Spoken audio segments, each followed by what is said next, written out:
check out your mind.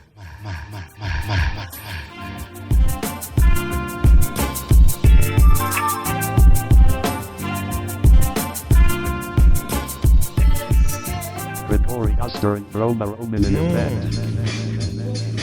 Не, на микрофон ты слышно будет? Волна тут пиздец, наверное, дома. Я потому что звуком могу различить. Тун-тун-тыш. Я вообще не понял. Нет, ты бы вчера... А мне отпустила, блядь. Два поднял. Если вам купила мама, вам купила только мячик.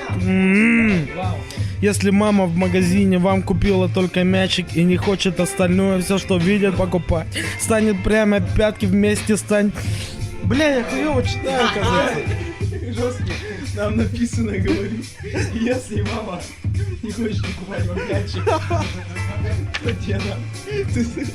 Если мама в магазине вам купила только...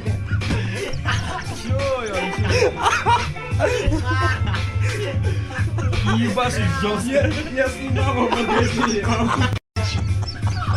Хуёво, чувак. Хуёво, чувак. О, ставь тему. Во, давай. Похуй, я читану.